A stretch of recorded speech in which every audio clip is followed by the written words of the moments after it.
qui peut être demandé uniquement dans la Déclaration de revenus du Québec. Il est déterminé chaque année selon la situation du particulier au 31 décembre de l'année précédente. Le crédit d'impôt solidarité est versé à compter du mois de juillet, qui suit la production de la déclaration de revenus pour l'année visée. C'est soit déposé par dépôt direct, c'est fait par dépôt direct typiquement et sur une base mensuelle, trimestrielle ou annuelle. Précisons que l'inscription au dépôt direct est obligatoire. Si le particulier n'y est pas inscrit, il ne pourra pas recevoir le crédit d'impôt. Dans le cas d'un couple, si les deux conjoints sont admissibles, un seul des deux peut demander le crédit.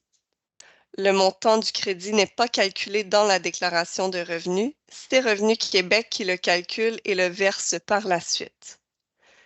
Si ce crédit est demandé, le logiciel remplira automatiquement l'annexe D. Donc, il y a certaines conditions à remplir afin d'avoir droit à ce crédit. Nous allons le voir ensemble, ou les voir ensemble plutôt.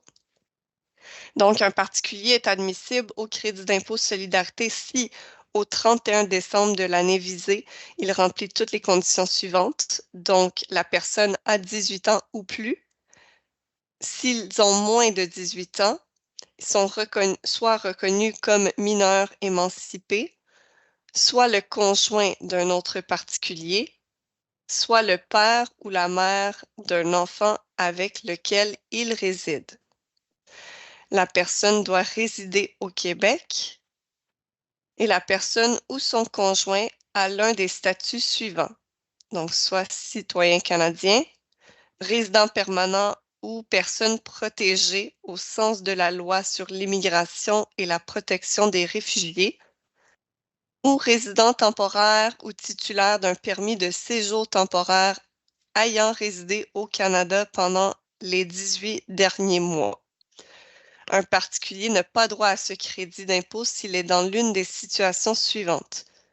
Au 31 décembre de l'année visée, il est détenu dans une prison ou un établissement semblable y a été détenu au cours de l'année visée pendant une ou plusieurs périodes totalisant plus de 183 jours.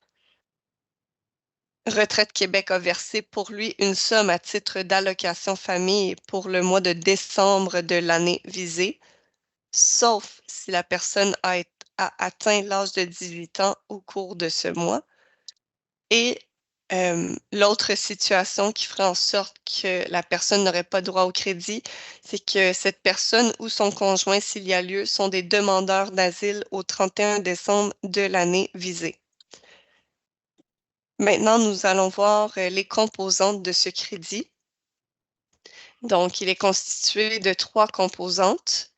La composante relative à la TVQ, donc taxe de vente du Québec, qui est constituée d'un montant de base et d'un montant additionnel pour les personnes vivant seules ou uniquement avec des personnes mineures. Nous avons également la composante relative au logement, ainsi que la composante relative à la résidence sur le territoire d'un village nordique. Nous avons un dernier petit onglet concernant preuve d'admissibilité concernant la composante relative au logement. Donc, pour bénéficier de la composante relative au logement, le particulier doit être en mesure de prouver qu'au 31 décembre de l'année visée, lui ou son conjoint, selon le cas, était propriétaire, locataire ou sous-locataire d'un logement admissible. Les locataires d'un logement admissible recevront un relevé 31 de leur propriétaire.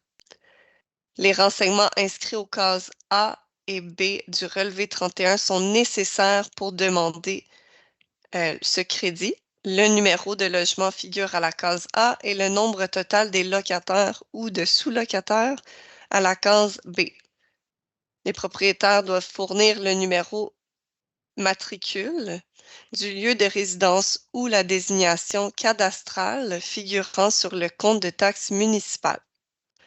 Donc, on vous donne quelques exemples de logements non admissibles. Donc, un logement situé dans une habitation à loyer modique, donc un HLM. Un logement situé dans un centre d'hébergement de soins de longue durée, donc un CHSLD ou un centre de réadaptation régi par la loi sur les services de santé et les services sociaux. Une chambre louée ou sous-louée pendant moins de 60 jours consécutifs. Donc, ça conclut l'information sur cette page. Je vais maintenant vous montrer un exemple d'un relevé 31. Ben, en fait, un relevé 31 vide, plutôt un spécimen. Donc, voilà à quoi ressemble le relevé. Donc, comme on avait mentionné, nous avons dans la case A le numéro de logement.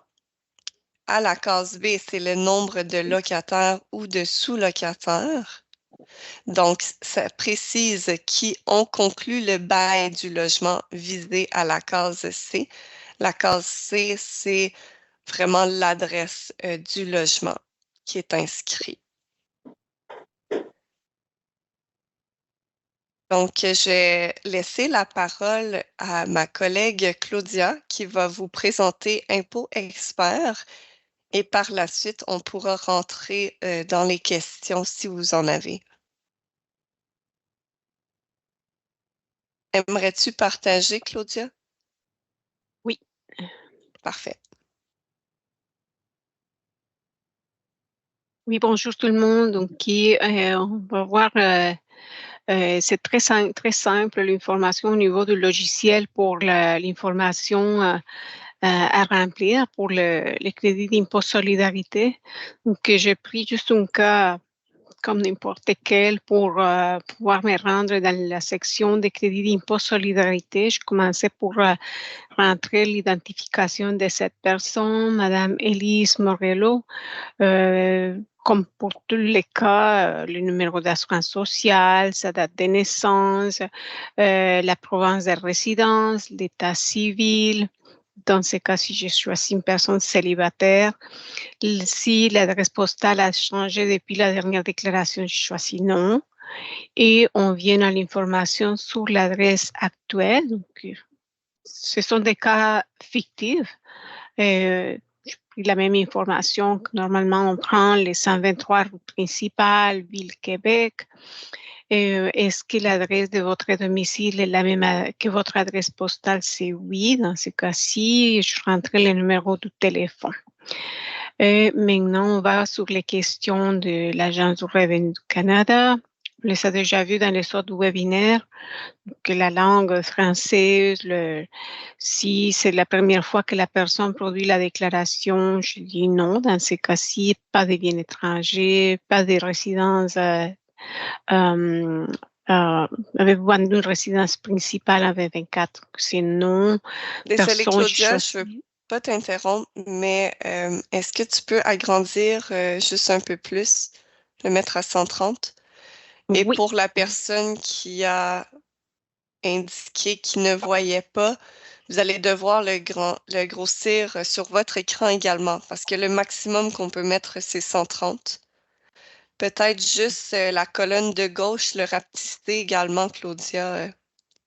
La partie grise, oui, on peut la... Tu peux la réduire, mais ça ne va pas agrandir le texto à droite. Peux-tu le faire Ça, avec c'est contrôle ta souris pour agrandir ou... Non. OK, parce que moi, j'ai pu le Non. faire, là, mais c'est bon. On va y aller comme ça. Si vous avez Ça ne des change pas. questions, n'hésitez pas. C'est au maximum, oui. OK. Donc, j'étais sur la question sur la citoyenneté. Pour mon cas, je choisis une personne citoyenne, donc c'est oui. Et la question pour partager l'information avec les sélections du Canada, je mis oui. Et là, on vient dans la section des questions de Revenu Québec. Donc, c'est la première année que vous produisez une déclaration, c'est non. Avez-vous droit à l'exemption du Québec pour personnes vivant seules? Dans mon cas, oui. Et si vous demandez un remboursement anticipé, on recommande toujours de mettre non. La section sur cryptoactive nous concerne pas, donc je mets non. Et ici, c'est à partir d'ici qu'on va voir la séquence pour les crédits d'impôt pour solidarité. Désirez-vous demander les crédits d'impôt pour solidarité? Coche oui. Et les crédits d'impôt bouclier fiscal, on choisit oui, mais on met que la méthode, ça va être la recommandée, le calcul par Revenu Québec. Une fois qu'on a coché ou qu'on a sélectionné oui pour le crédit d'impôt pour solidarité, ça va générer dans le menu à gauche la section pour compléter. Mais là, si je fais suivante, je vais me rendre dans la partie de l'assurance médicaments du Québec, que j'ai choisi un régime d'assurance médicaments du Québec toute l'année pour ne pas prendre trop de temps dans cette section qui n'est pas de sujet d'aujourd'hui. Et maintenant, pour les crédits d'impôt pour solidarité, donc c'est très important à tenir en compte, et ça revient souvent sur les questions. Si au 31 décembre 2024, vous aviez un conjoint et qu'il habitait avec vous, un seul de vous deux peut demander les crédits d'impôt pour solidarité pour votre couple. S'il n'habitait pas avec vous, chacun de vous doit remplir une annexe D distincte. Donc, on parle par exemple des cas d'un couple qui sont séparés pour des raisons volontaires, qui sont plutôt dans une résidence privée pour aînés. Chacun doit remplir son annexe D. Pour recevoir mensuellement ces crédits d'impôt, vous devez obligatoirement être inscrit au dépôt direct. Si vous n'êtes pas déjà inscrit, vous pouvez le faire soit en faisant une demande en ligne sur le site internet Revenu Québec, soit en joignant à votre déclaration un spécimen de chèque d'une succursale d'une institution financière située au Québec, portant la mention annulée au recto ainsi que vos noms et numéro d'assurance sociale, soit en remplissant le formulaire de demande d'inscription au dépôt direct LM3 et le joignant à votre déclaration. Ce formulaire LM3 peut être imprimé à partir de notre site de revenuquebec.ca. Et je voulais juste aussi mentionner, très important, l'information bancaire pour que la personne puisse savoir c'est exigé, le dépôt, l'inscription au dépôt direct. Donc, maintenant, on vient sur la situation au 31 décembre. Important de répondre les questions. On commence sur les renseignements sur la personne.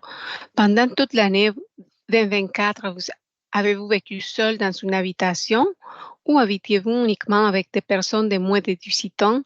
Dans mon cas, j'ai choisi une personne qui habite avec ses parents, donc elle n'a pas habité seule. C'est pour cela que c'était sélectionné ici, non. L'adresse de votre lieu principal de résidence au 31 décembre est-elle la même que celle inscrite à la page 1 de votre déclaration? Dans mon cas, oui. Votre lieu principal de résidence est-il situé dans un village nordique? Que c'était non dans mon cas. Propriétaire ou locataire, un seul locataire. Donc, cette partie, indiqué remplissez cette partie si au 31 décembre 2024, vous ou votre conjoint était locataire, sous-locataire ou propriétaire de votre lieu de résidence. Si vous ou votre conjoint avez reçu un relevé 31 pour un logement admissible que vous habitiez au 31 décembre 2024, vous devez saisir votre relevé 31 dans cette page. Le propriétaire d'un immeuble où est situé un logement admissible doit remettre un relevé 31 à chaque personne qui, au 31 décembre 2024, était locataire ou sous-locataire. Donc, remarquez la mention au 31 décembre. Si vous ou votre conjoint n'avez pas reçu ce relevé à la mi-mars 2025. Également, j'attire l'attention sur la mi-mars 2025 parce qu'on a parfois des appels. C'est sûr qu'à ce moment-là, présentement, il ne sait plus que la personne n'est pas encore le relevé 31. Et c'est important de mentionner, de communiquer aux contribuables, de contacter les propriétaires de l'immeuble où était situé le logement. Si votre lieu de résidence était situé sur un territoire qui n'établit pas de compte de taxes municipales, l'organisme ayant compétence sur un territoire qui n'établit pas de compte de taxes municipales doit remettre un relevé 31 à chaque personne qui, au 31 décembre, était propriétaire d'un lieu de résidence situé sur un tel territoire. Je pense que c'est plutôt comme les cas de personnes dans les territoires du Nord.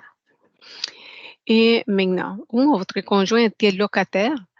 Avez-vous reçu un relevé 31 ou propriétaire? Donc, dans mon cas, j'ai mis locataire, mais c'était pas ça, parce que c'était ni locataire ni propriétaire dans mon cas, parce que c'est une personne qui habite avec ses parents.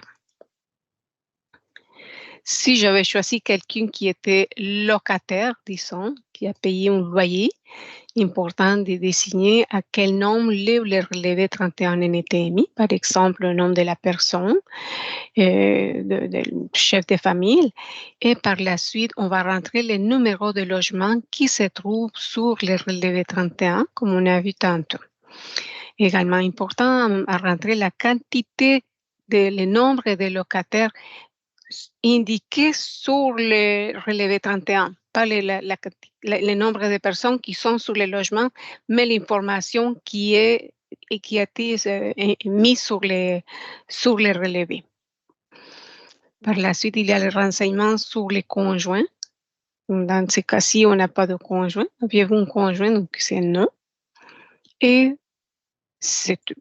Donc, si on vient, par exemple, c'est sûr que dans mon cas, j'ai mis quand même un relevé 1 pour que ça puisse me générer un exemple. Et plutôt dans la déclaration, on va être en mesure de valider l'information, l'estimation de crédit pour le crédit d'impôt solidarité. Donc, ça c'est tout en lien avec les logiciels. Je ne sais pas s'il y a des questions, on va les voir plus tard. Sinon, maintenant, notre collègue, M. Jean-François Carignan, va nous aider avec ça. Merci.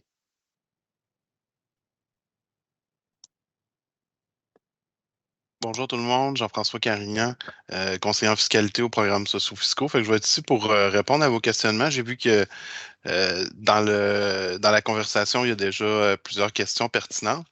Vous pouvez lever la main aussi, c'est une autre possibilité de prendre les questions en direct.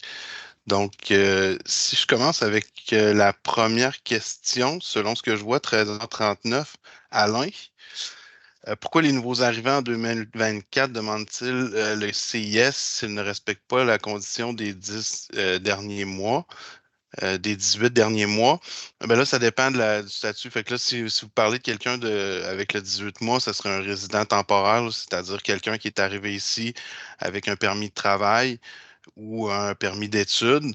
Donc, normalement, il n'y aurait pas à le demander dans ce cas-là si le 18 mois n'a pas été fait. Petite précision en passant par rapport au 18 mois, c'est pas un 18 mois consécutif. Ça peut être cumulatif, donc plusieurs petites périodes, parce qu'il y en a des fois qui viennent séjourner ici, 3, 6 mois au Québec, au Canada. Ils repartent un mois ou deux voir leur famille, exemple en Afrique, en France, peu importe. Puis ils reviennent après ça 3 mois. Donc, il y en a qui font des allers-retours. Donc, c'est vraiment au niveau, on prend le montant cumulatif, donc ça n'a pas besoin d'être un 18 mois consécutif. Mais effectivement, si la personne est au courant que, exemple, est arrivée cette année avec un permis de travail temporaire ou un permis d'étudiant, ben là, il n'y aurait pas le droit là, parce que le 18 mois, c'est plus d'un an. Donc, ce serait simplement l'année prochaine qu'elle pourrait être admissible. Mais dans le cas d'un nouvel arrivant qui arrive, puis que, exemple, l'asile a été conféré, on l'a vu tantôt dans les conditions, exemple, l'asile a été conféré, ou dans certains cas, il y en a qui sont arrivés ici, qui sont devenus directement citoyens canadiens. Pas les Ukrainiens, mais j'essaie de me rappeler, avant les Ukrainiens, ceux qui étaient arrivés au Québec pour des raisons humanitaires. Syrienne? Oui, les Syriens, exactement. Merci, merci Claudia, les Syriens. Je pensais aux Turcs, mais c'est vraiment les Syriens. Donc, eux, il y avait eu le statut de citoyens canadiens, sont arrivés avec le même statut que vous et moi, autrement dit, comme s'il avait toujours été citoyen canadien. Donc, ça dépend vraiment du statut par rapport dans les conditions d'admissibilité pour le crédit d'impôt solidarité. J'espère que ça va répondre à votre question, Alain. Maintenant, on a une question de Pierre. Vous l'avez peut-être déjà expliqué, mais auriez-vous l'obligeance de nous donner plus de détails quand on mentionne une jeune personne émancipée? Oui, une personne émancipée, autrement dit, le meilleur exemple que je pourrais vous donner ici au Québec, ça serait le cas de Céline Dion. Donc, c'est souvent des enfants vedettes, cinéma, publicité, chansons. Donc, c'est lorsque les enfants, autrement dit, sont mineurs, mais qui gagnent beaucoup, beaucoup plus d'argent que leurs parents. Donc, c'est pour protéger les avoirs de l'enfant, pour pas que les parents vident le compte. Je sais que comme dans le cas de Céline, je pense qu'elle a toujours eu un bon entourage, des gens qui sont restés terre à terre puis fidèles à sa carrière. Mais c'est des exemples où est-ce qu'un enfant pourrait avoir le statut et lorsqu'il devient mineur émancipé, il est comme un adulte. Il est considéré selon la loi comme un adulte. Le fait de l'acte, autrement dit, pour devenir une personne émancipée, ça se fait devant le tribunal, devant le greffier ou devant le tribunal. Donc, ça implique, ça implique un acte légal pour pouvoir le Je veux devenir. pas t'interrompre, mais j'ai mis une petite définition à 13h53 dans le clavardage également. Ah, d'accord. Mais c'est Excellent. parfait, merci. Je vais le voir plus loin, je ne suis pas rendu là encore. Oui. Ensuite, question de Jocelyne. Un locataire qui n'a pas payé de loyer à cause des réparations du logis a-t-il un relevé 31? Tout d'abord, le fait que le loyer soit payé ou non, ça n'a pas d'importance. Le propriétaire doit émettre le relevé 31, peu importe si le loyer a été payé ou non. Donc, on n'a pas besoin de faire cette vérification-là si, puis c'est pas un pouvoir du propriétaire de ne pas émettre le relevé parce qu'il manque un 100 $ ou qu'il manque un mois ou deux ou peu importe. Donc, c'est pas un facteur qu'on tient compte. Question de Jocelyn. Lorsque la personne n'est ni locataire ni propriétaire, elle peut tout de même bénéficier de ce crédit, vrai. Tout le monde de 18 ans et plus peut recevoir le montant de base. Puis le supplément pour personnes vivant seules n'a pas de lien aussi avec le fait d'être locataire ou propriétaire. La seule particularité, c'est pour la composante logement, il faut juste avoir une résidence, autrement dit. Par contre, pour le supplément pour personnes vivant seules, il faut que ce soit un logement domestique autonome. Donc, une place où on a les installations sanitaires, puis un endroit pour préparer les repas. Donc, il y a cette petite particularité-là pour le supplément personne vivant seule, que ça doit être un logement domestique autonome. Sinon, c'est tout logement. Tantôt, on parlait des exclusions aussi, les logements, là, HLM, CHSLD, ces choses-là. On peut aussi rajouter à cette liste bateaux, roulottes, véhicules récréatifs. Donc, c'est des choses qui étaient acceptées il y a de ça beaucoup d'années, mais qui ne sont plus depuis la refonte du programme en 2016. Ensuite, Dans le fond, je mets des petits pouces pour ceux que tu as déjà répondu. OK, parfait. Ouais, des fois, je lis, mais c'est à cause que ça continue à avoir des réponses, puis là, Ouais. ça défile, puis ça m'arbaisse. Fait que c'est pour ça, des fois, j'ai l'air de ne pas savoir lire, là, mais c'est que ça bouge, cette affaire-là. Bérénice, maintenant, les personnes qui ont un logement subventionné ont droit au crédit d'impôt pour solidarité ou pas? Oui, ils vont avoir le droit au montant de base, puis possiblement au supplément pour personnes vivant seules aussi. Puis s'il y a une personne, exemple, j'ai un garçon de 19 ans, il reste avec moi. Ben lui, automatiquement, il est majeur, il devient une personne admissible aussi. Donc, faut tenir compte de ça. L'enfant, même s'il est aux études, c'est pas comme dans d'autres crédits où est-ce que l'enfant il sera pas considéré comme une autre personne parce que là, il est à charge. Là, ça n'a pas d'importance dans le crédit d'impôt solidarité parce qu'aussitôt qu'il a 18 ans au 31 décembre, ben, mon fils de 19 ans, il peut recevoir le montant de base lui aussi. Donc, peut-être qu'il n'y aura pas la composante logement parce que c'est peut-être pas lui qui est propriétaire, c'est sûrement pas lui qui est propriétaire ou locataire, mais c'est à considérer. Donc, le père ne pourrait pas indiquer qu'il a vécu seul toute l'année, par exemple. Parfait. Ça, c'est une question technique. Au bois 45, quel est les documents qu'un client doit fournir lorsqu'on veut faire sa déclaration? Par rapport au CIS ou par rapport à un peu n'importe quoi, je vous dirais que pas mal tous les documents pertinents là, pour la personne, ses frais médicaux, toutes ces choses. Pour le crédit d'impôt solidarité, ben, ça va être le relevé 31. S'il n'y a pas de relevé 31 ou que la personne n'est pas locataire ou propriétaire, ben, ça va être juste une demande où c'est la première section de l'annexe va être remplie pour demander le montant de base ou le personne vivant seul. Et si je comprends bien, pour quelqu'un qui est propriétaire, ça va prendre, par exemple, leur compte de taxe Ouais, avec compte de le taxe numéro. municipale, exact, avec le numéro de matricule ou le nom peut changer d'une municipalité à l'autre. Là. Il y a d'autres municipalités, Parfait. ça s'appelle pas un matricule de taxe, mais l'équivalent, autrement dit. Ça reste toujours un chiffre, un truc à 20, à 20 chiffres normalement. Là. Mais ça dépend d'une municipalité à l'autre. Donc, ça dépend de votre municipalité, comment ils appelle ce fameux numéro-là. Ensuite, France. Pouvez-vous confirmer les réponses relativement au volet personnes vivant seules? La réponse devrait être la même aux questions d'RQ. Avez-vous droit à l'exemption personnes vivant seules? Et pour le CIS, avez-vous vécu toute l'année seul? Oui, effectivement, il faut avoir vécu seul toute l'année, excluant des périodes si des gens sont venus temporairement chez nous. Je vais continuer votre question, ça va peut-être vers là, je ne sais pas. OK, au niveau d'un immigrant arrivé au cours de l'année, c'est une mise en situation sur le site. La réponse oui, il est considéré seul même s'il ne vivait pas au Canada toute l'année. Pourquoi la condition toute l'année ne s'applique pas pour lui? La condition s'applique. La condition s'applique mondialement. Donc, j'arrive de France au mois de juillet. Je loue un appartement, je vis seul de juillet à décembre, exemple.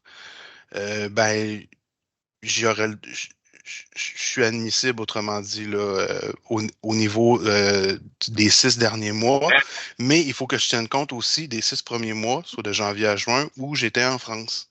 Donc, quand j'étais en France, est-ce que je vivais seul? C'est la même règle, le même principe, la même façon de l'interpréter. Donc, vécu seul toute l'année, peu importe ce qu'on était dans le monde.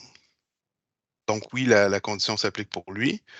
Ensuite, une personne qui dépanne une autre personne, travaux dans son logement, ou la personne hébergée cherche un logement, nouvel arrivant, famille étudiant, autre scénario. La personne hébergeant l'autre personne est-elle considérée vivant seule?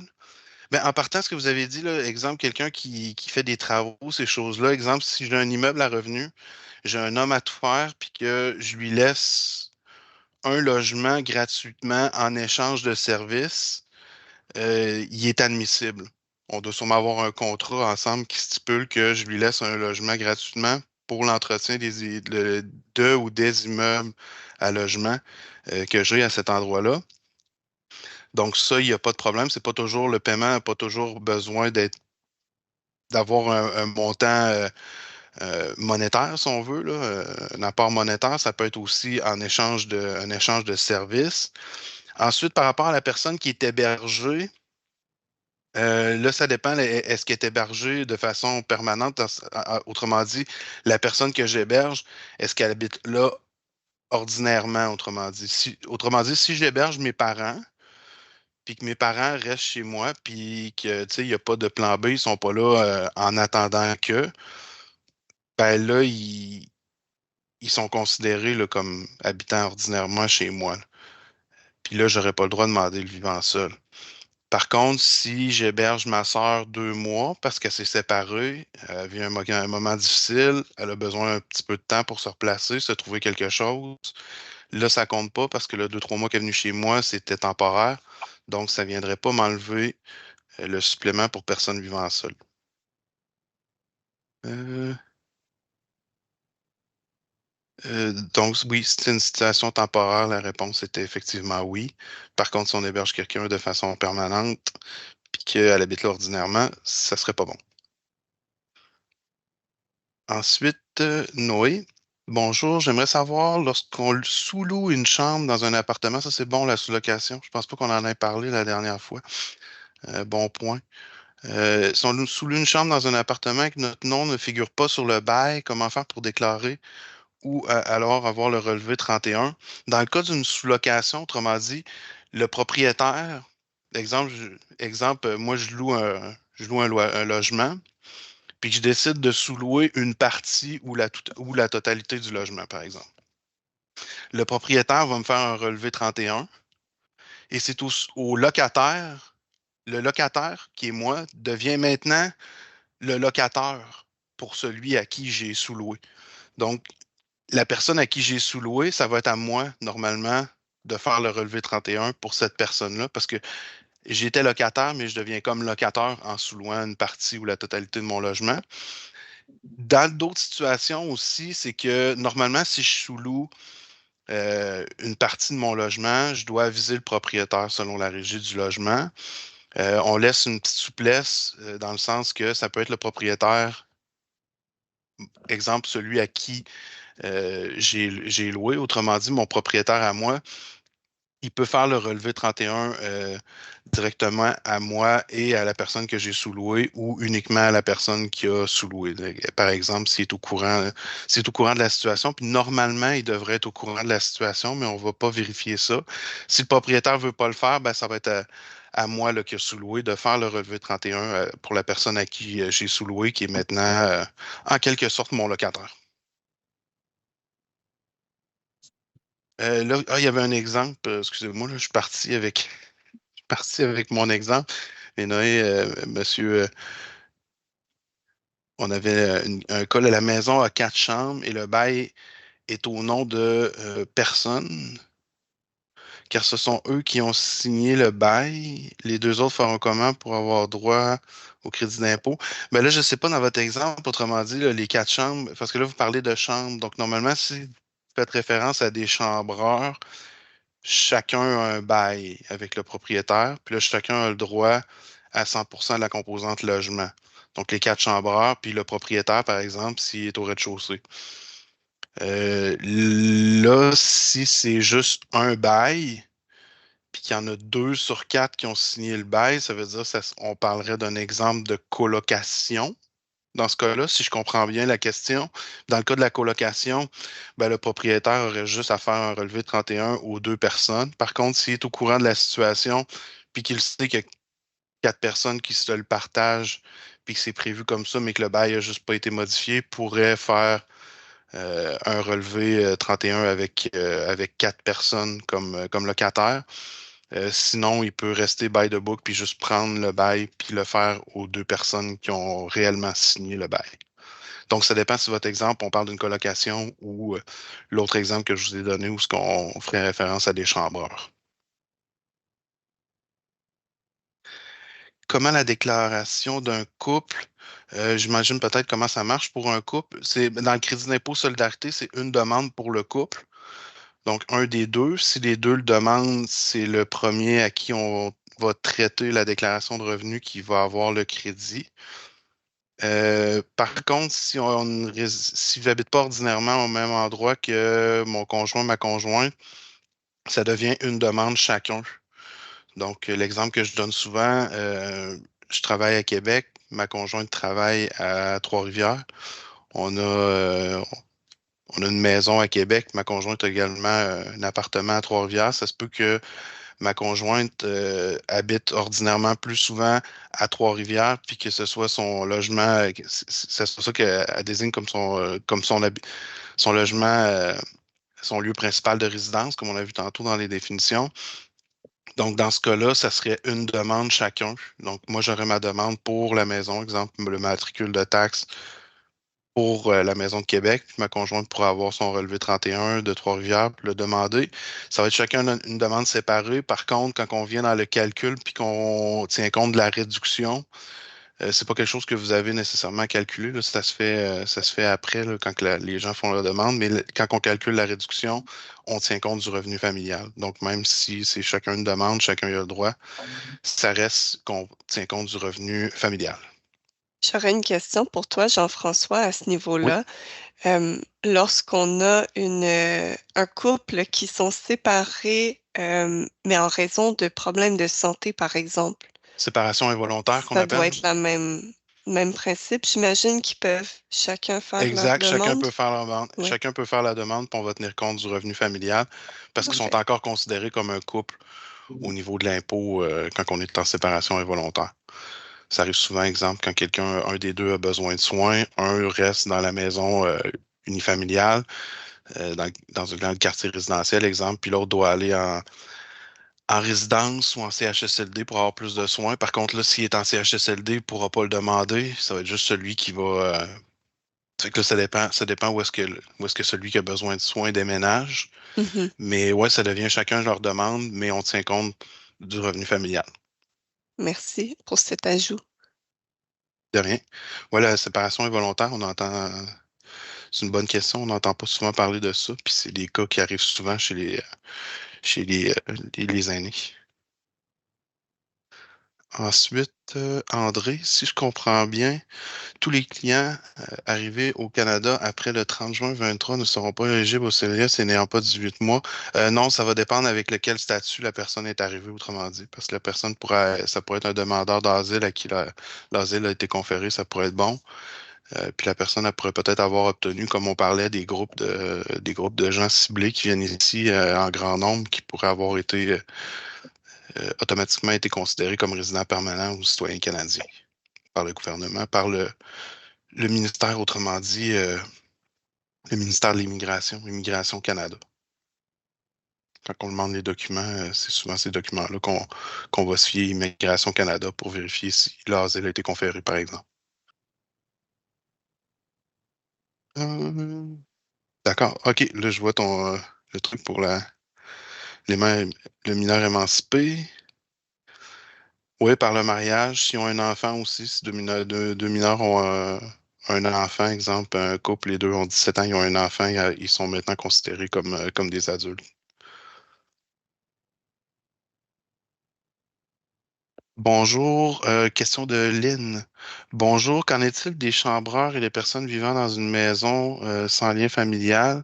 Je pense que j'ai peut-être répondu à votre question tout à l'heure avec avec une question précédente, dans le sens que s'ils sont considérés comme chambreurs, petite précision aussi, là, pour être considéré comme chambreur, ça ne prend pas toutes les conditions qui sont énumérées, là. La condition, la définition est comme à l'inverse, autrement dit il faut remplir un des trois critères suivants, c'est-à-dire des installations sanitaires différentes du propriétaire. Donc, si on a ce critère-là, on est considéré comme un chambreur. Si il y a une entrée distincte, et là, ça peut être un peu plus complexe que deux portes différentes, là. Ça peut être des fois la même porte, mais le propriétaire monte en haut, puis c'est son unité, puis moi, je suis locataire au sous-sol, puis je descends, puis je vais jamais dans son logement, fait que ça pourrait être la même entrée dans ce cas-là, mais si je rentre dans son logement, puis que j'ai à traverser la cuisine ou le salon pour ensuite descendre dans les marches, là, ça fonctionnerait pas, là, je serais comme pas chambreur, on serait comme un peu colocataire, si on veut. Et s'il y a plus de trois chambres, je crois, de mémoire, là, je pense que c'est trois. Si c'est plus de trois chambres, c'est plus de deux ou trois chambres en location, c'est automatiquement une maison de chambre. Donc, ce qui est intéressant de savoir pour les chambreurs, c'est que si, exemple, je suis propriétaire, je loue quatre chambres au sous-sol, donc son chambreur, chacun d'eux a le droit à 100% de la composante logement. Donc, moi, exemple, comme propriétaire au rez-de-chaussée, j'ai le droit à ma composante logement en entier. Elle n'est pas divisée. Contrairement à si on serait colocataire. Exemple, si on serait tous colocataires, on aurait chacun le 1/5 de la composante logement, du 6, 7, 800 dollars. Tandis que si on est chambreur, on a chacun droit au montant complet. Donc, chacun de nous, moi et chacun des quatre chambreurs, on a le droit au plein montant. Donc, c'est possible d'avoir plusieurs composantes logement pour la même maison, par exemple. Ensuite, une question de Tom. Bonjour, est-il obligatoire de fournir un chèque annulé pour remplir la demande de dépôt direct, taxe de solidarité? Si une personne ne fournit pas de chèque annulé, cela signifie-t-il qu'il ne recevra pas son chèque par la poste dans tous les cas? Non, le spécimen de chèque, on le demande pour avoir votre bordereau, le numéro de votre compte, autrement dit. Le numéro de votre compte pour ensuite le verser par dépôt direct et non par chèque. Donc, c'est simplement pour avoir les coordonnées, autrement dit, parce que sur le chèque, on a l'exemple, le numéro d'institution, le folio, etc. Donc, c'est vraiment ces informations ces informations-là qu'on a besoin parce que le versement du crédit pour d'impôt pour solidarité, il se fait obligatoirement par dépôt direct. Mais c'est aussi possible de savoir, dans votre clientèle, vous allez peut-être en avoir, là, des fois, il y a des sans-abri, il y a des personnes qui n'ont pas de compte bancaire. On a aussi la possibilité, là, on a une certaine souplesse, on a une équipe qui travaille les cas humanitaires. C'est possible, dans certains cas, de le recevoir par chèque. Dans ce temps-là, vous pouvez dire aux gens qui communiquent avec nous ou avec un représentant pour essayer de s'arranger. Mais dans la majorité des cas, puis obligatoirement, c'est le dépôt direct par chèque dans certains cas humanitaires, dans des cas particuliers, des situations exceptionnelles, si on veut. Jean-François, je viens d'ajouter aussi les autres options pour s'inscrire au dépôt direct, qui sont d'ailleurs indiquées sur Impôt Expert, l'annexe D. Donc, j'ai fait un copie-coller pour mentionner également les LM3 Oui, ou bien en LM3, exact. ligne sur le site de Revenu Québec. Oui, avant, on avait une version pour Québec, une version pour Montréal, mais maintenant, il y a simplement une version du LM3. Ensuite, Mary, pour les webinaires précédents qu'on n'a pas pu suivre chez vous, avez-vous des replays? Ça, c'est peut-être une question pour vous, les filles. Est-ce que c'est sauvegardé à quelque part? Je pense pas que ce soit disponible, là, mais Non, ils ne sont pas enregistrés. Il y a des formations qu'on va faire la diffusion plusieurs fois, les mêmes sujets, mais ne sont pas enregistrés. merci. Ils peuvent par contre accéder à plusieurs mises en situation à partir du site de l'Agence du revenu du Canada par contre. Et on soulève les points à retenir, les points les plus importants dans le résultat de la déclaration de revenus pour chaque mise en situation. Il y a des foires aux questions aussi par sujet, donc. Oui, c'est exact. Ensuite, Pierre, merci de votre explication. Mineur émancipé, très clair, merci beaucoup. Bob Wilfred. Bonjour, s'il vous plaît, les participants sont. OK, les participants sont dans la file d'attente. J'imagine que ça a été vérifié ou qu'ils sont là actuellement. S'ils ne sont pas certains concernant les 18 mois, est-ce que nous devrions faire la demande et considérer que Venu Québec va faire les vérifications? Oui, normalement, on a les dates, tout ce que les gens, tout comme ceux qui auraient été en détention, exemple, le citoyen, exemple, votre client a omis de vous dire qu'il avait passé une partie de l'année en prison, ben nous, on a l'information du ministère de la Sécurité publique, donc on a des sources d'informations qui nous permettent de faire certaines vérifications concernant, euh, concernant ça. Marie, un chambreur qui ne reçoit pas le relevé 31, est-ce qu'il a droit au crédit d'impôt solidarité? Est-ce qu'on peut mettre aussi dans la case pour recevoir pour personnes vivant seules? Oui, par contre, là, s'il n'a pas son relevé 31, vous pourrez lui suggérer de communiquer avec nous. Exemple, une fois qu'il va avoir reçu son avis de détermination. Puis là, on va pouvoir essayer de trouver un moyen pour pouvoir lui accorder la composante logement.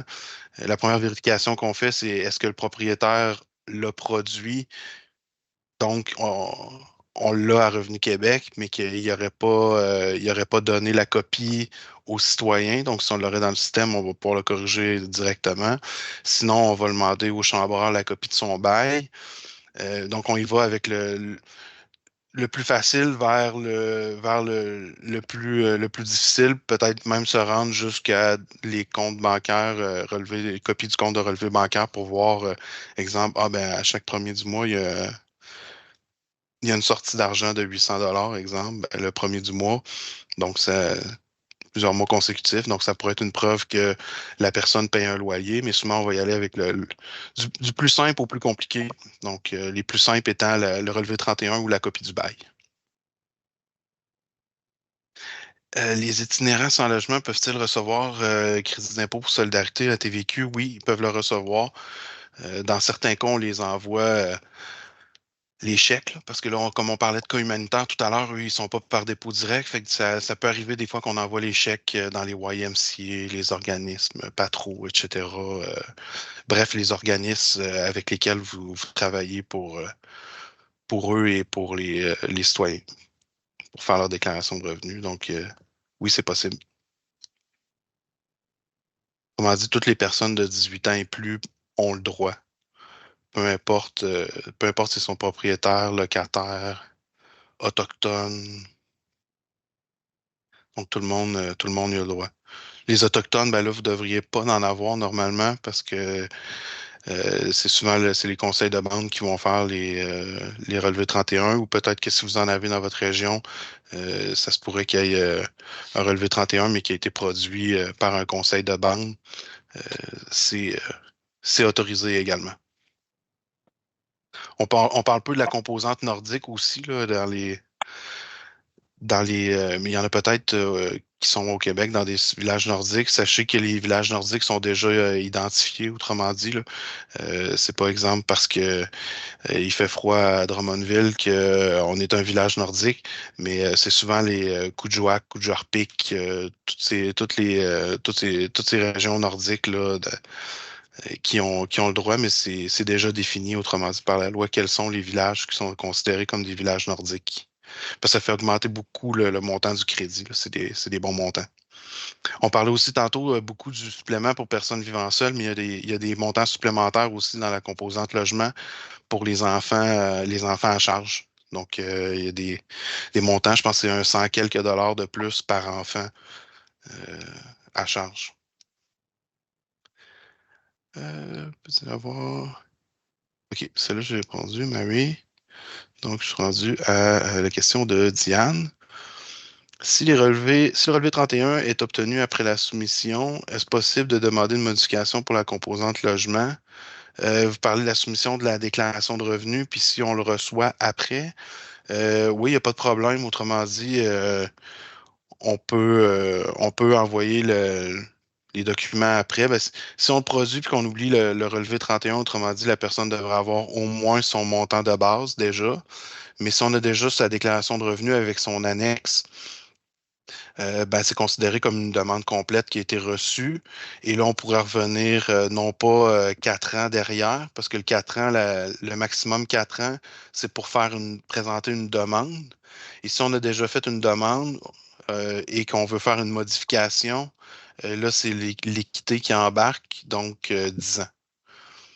Et autrement dit, la personne ne perdrait rien. Là. Exemple, on fait la déclaration. euh, en mars, la personne reçoit l'avis de détermination en mai. Ça commence juste le 1er juillet suivant. Puis là, dans l'année suivante, quand ça commence, on se rend compte qu'il manque un montant. Ben, il n'y a pas de problème, on fait une modification. Puis ce qui aurait été ce que la personne aurait dû recevoir, on vient faire un ajustement. Puis après ça, ça repart comme un nouvel avis de détermination. Puis le montant. Ben là, je partais pour dire le montant mensuel, mais c'est pas nécessairement mensuel. Ça dépend du montant annuel qui est accordé. Les versements peuvent être soit mensuels, trimestriels ou une seule fois par année, le 1er juillet. Ça dépend du montant annuel accordé. Donc, toujours possible de pouvoir faire des corrections. Puis pour présenter une demande, 4 ans. Ça serait pour ceux qui font des déclarations d'années antérieures. Là. Je sais qu'il y a des organismes qui font juste les déclarations de l'année courante. Il y en a qui font aussi les années antérieures. Donc, c'est pour ça que je fais un parallèle au cas où il y en a qui feraient des déclarations d'années antérieures également. Euh, et les itinérants sont-ils considérés personnes vivant seules? Ben là, ça va être plus difficile pour eux autres d'avoir le personne vivant seule parce il faut que la personne habite un logement domestique autonome. Donc, il faut que dans son logement, elle ait ce qu'il faut pour, autrement dit, installation sanitaire, les trucs pour se préparer les repas. Fait que là, c'est là que ça pourrait devenir un peu plus compliqué si la personne vit dans une tente là, ou entre deux autoroutes, mettons. Là. Mais pourrait quand même avoir le montant de base. Question de Hélène. Une jeune fille handicapée m'a dit qu'elle a payé beaucoup de déplacements en transport adapté pour aller partout, qu'elle a besoin, car elle n'a pas le droit de posséder un véhicule à cause de son handicap. Elle demande si elle peut mettre ça sur son rapport d'impôt. Ça, c'est une autre question. En fin de compte, ça concerne plus un autre crédit. Pour le crédit d'impôt solidarité, il n'y a pas vraiment de particularité pour les gens avec une déficience physique ou mentale. C'est pas quelque chose qu'on considère. Euh, Normalement, les déplacements, c'est pour des frais médicaux. Ça dépend c'est quoi le kilométrage. Faudrait vérifier dans les frais médicaux ou dans le crédit pour. Ça dépend aussi de la personne à quel âge. Il y a des crédits aussi pour le soutien pour les aînés, là. Pas nécessairement le montant qu'on verse automatiquement, mais je parle du montant qui est dans à 462, là, dans les autres crédits. Là, il y a un montant qui est là pour les trucs adaptés pour les personnes qui ont un handicap. Là. Je pense à des baignoires plein pied, des barres de soutien, ces choses-là. Fait qu'il faudrait regarder un peu c'est quoi la nature de ces dépenses, puis s'il y a quelque chose à faire avec ça. Vous pourriez toujours, comme référence, aller vérifier la brochure d'information sur les frais médicaux. Les brochures IAN, il y en a une sur les frais médicaux qui peut peut-être être intéressante pour vous, puis il y en a une également pour les personnes handicapées. Fait que j'irai voir ces deux brochures-là d'information au niveau de personnes handicapées puis de frais médicaux. Vous pourriez peut-être découvrir des choses euh, pour demander des nouveaux crédits pour cette personne-là. Si vous découvrez un nouveau crédit, ça se peut que la personne y ait eu le droit dans les dernières années aussi. Il y aurait peut-être des modifications puis des redressements, comme on appelle, là, des TP1-.R pour redressement, pour venir faire des corrections dans les années précédentes, s'il y a lieu. Question de Mario. Dans le cas des chambreurs qui n'ont pas de cuisine individuelle ni de toilette individuelle, est-ce qu'ils peuvent demander au propriétaire relevé 31 et demander le CIS? Oui, s'ils font le nombre, autrement dit. Je vais aller vérifier. Je dois avoir ça pas loin pour les chambreurs.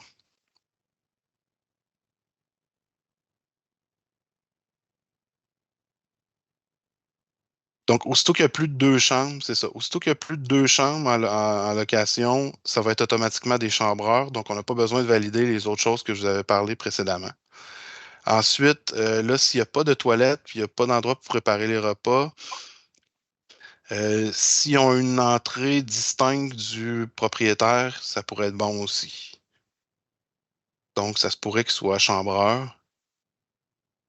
Mais là, si c'est juste deux chambreurs, puis que les trois autres conditions, s'il n'y en a aucune qui est respectée, là, il ne serait pas chambreur. Donc, rendu là, ça devient une question de fait. Alain, dans votre exemple de relevé 31 émis par le locataire à son coloc, cela ne fait-il pas en sorte que la portion logement soit doublée, car tant que le locataire que le sous-locataire auront le plein montant de la composante logement, vu que deux relevés 31, alors que si le propriétaire avait mis un relevé à chaque locataire, sous-locataire, la composante loyer serait fractionnée 50-50. Et ça dépend comment que ça a été fait, la sous-location, puis ça dépend si... euh, ou sinon, ben, s'il fait un relevé pour les deux en même temps, c'est que les deux seraient colocataires. Donc là, ça dépend. Moi, ce que j'ai sous-loué, est-ce que j'ai sous-loué l'appartement ou j'ai juste sous-loué une chambre dans le loyer que j'ai déjà loué? Là, ça dépend un peu de la situation en fin de compte. Parce que si moi j'ai loué un appartement, mais que je loue seulement une chambre, mais que ça respecte la définition de chambreur, oui, effectivement, j'ai le droit à 100%, puis lui aussi a le droit à 100%. Par contre, si c'est sous forme de colocation, là, ça pourrait être différent. Alors là, le propriétaire pourrait juste faire un relevé 31 avec nous deux, mais en tant que deux personnes qui habitent le logement, puis on aurait juste droit à 50%. Donc, ça dépend de la situation, puis ça dépend ce que j'ai sous-loué, autrement dit. des choses un petit peu plus compliquées, les sous-locations. Il faut connaître un petit peu plus la situation ou poser les bonnes questions. Jean-François, Mhm. et dans ces cas des chambreurs, est-ce que tu as, par exemple, des cas, tu as déjà vu l'information sur les relevés 31, on va voir les mêmes numéros de logements pour, pas de chambreurs, excuse-moi, dans les cas que quelqu'un a su louer. Parce que celui qui a loué va avoir son relevé 31 avec le numéro de logement. Et s'il vient sous-louer sous le relevé 31, le numéro de logement n'est pas le même? Ou est-ce qu'ils vont probablement ajouter un Ben, chiffre ou quelque chose? en créant un autre, si le propriétaire n'était pas au courant, puis que moi je fais un relevé 31 pour mon sous-locataire, normalement, ça va être un autre numéro qui va être généré. Il va avoir la même adresse, mais le numéro va être différent parce que ça va être deux relevés 31 différents. Par contre, nous, on va le savoir que c'est pour la même adresse. Puis là, ça se peut que ce soit vérifié ultérieurement, exemple, pour savoir si c'est bien deux composantes logement ou juste une composante logement qu'on doit accorder pour cette unité de logement-là. Mais chaque relevé 31, autrement dit, le numéro alphanumérique est généré par ordinateur, Ah, autrement OK. dit. Et on se fait souvent des fois poser la question, je l'ai eu dans la dernière rencontre qu'on a fait aussi. On peut pas réutiliser le relevé 31 de l'année dernière, même si la personne est dans la même situation, puis qu'il n'y a pas eu de changement au cours de l'année. À chaque année, le numéro de logement il est nouveau, donc c'est un nouveau numéro qui est généré à chaque année. Dans le OK. numéro, ben là, il y a des éléments du code postal, de l'adresse de la ville, etc. Des fins d'identification, mais le numéro est généré, chaque relevé 31 a des numéros différents, puis le numéro est généré automatiquement, il change à chaque année aussi. Merci. Région éloignée où quelqu'un nous a sorti le tableau, effectivement, on les a sur le site Internet de Revenu Québec.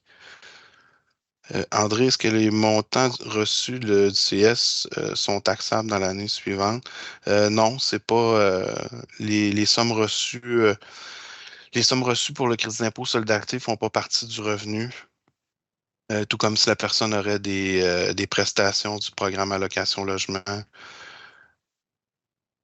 Donc, non, c'est pas imposable.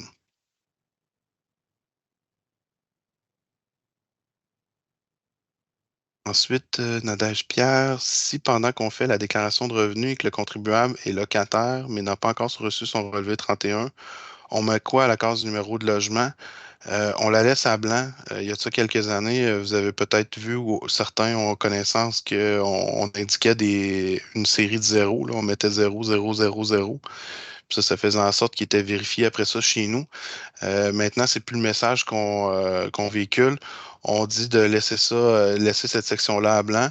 Dites à votre client, autrement dit, le citoyen qui vient voir pour faire la déclaration de revenus, dites-leur de communiquer avec nous.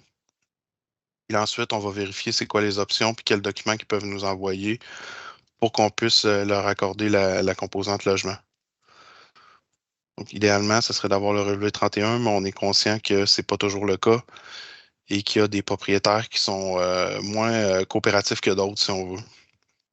Certains ont peur de faire les relevés 31 parce que, pour des exemples, ils ne déclarent pas les revenus de location ou des choses comme ça. Donc, ça peut être une raison qui mène des fois les propriétaires à ne pas faire le relevé 31. Donc, c'est soit par paresse souvent ou pour une question d'argent. Mais c'est important de savoir qu'il y a différentes autres possibilités pour le citoyen pour avoir la composante logement. Donc, on est plus dans la souplesse et on ne vient pas le pénaliser à cause qu'il n'y a pas son relevé 31.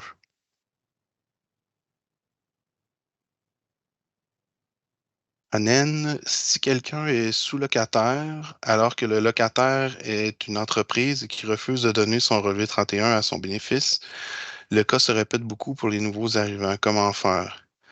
Ben là, ça serait d'avoir le bail ou une copie du contrat de location ou de l'entente que vous avez. Parce que là, autrement